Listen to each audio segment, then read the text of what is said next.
राहुल गांधी रायबरेली मतदारसंघातून निवडणूक लढवणार आहेत। रायबरेली मतदारसंघासाठी राहुल गांधी यांची उमेदवारी आता निश्चित झाली आहे। तर अमेठी लोकसभा मतदारसंघातून केएल शर्मा यांना संधी देण्यात आली आहे।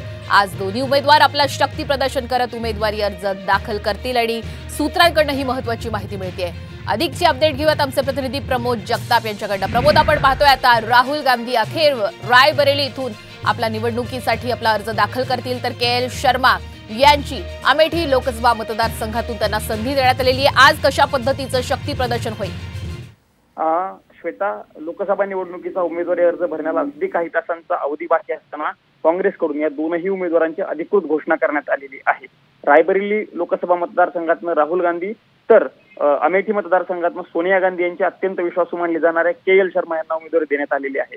आज सकाळी 11 वाजता या दोनही उमेदवारांचं मोठं शक्ती प्रदर्शन असणार आहे आणि त्या ठिकाणी उमेदवारी अर्ज दाखल करणार आहेत। राहुल गांधी यावेळी लोकसभा निवडणुकीत 2 ठिकाणाहून उमेदवारी अर्ज भरलेला आहे। राहुल गांधींनी रायबरेली असेल, जो आज उमेदवारी अर्ज भरणार आहेत, यापूर्वीच वायनाड मतदारसंघातून देखील राहुल गांधी यांचं मतदान पार पडलेलं आहे। असं बोललं जात होतं की गांधी घराण्यातील दोन्ही उमेदवार या ठिकाणी लोकसभेची निवडणूक लढवतील, मात्र फक्त राहुल गांधी हेच यावेळी लोकसभेच्या रिंगणात असणार आहे। नक्कीच धन्यवाद आपण दिलेल्या संपूर्ण अपडेट बद्दल। तर आज 11 वाजता जोरदार शक्ती प्रदर्शन करत हे दोन्ही उमेदवार आपला उमेदवारी अर्ज दाखल करतील।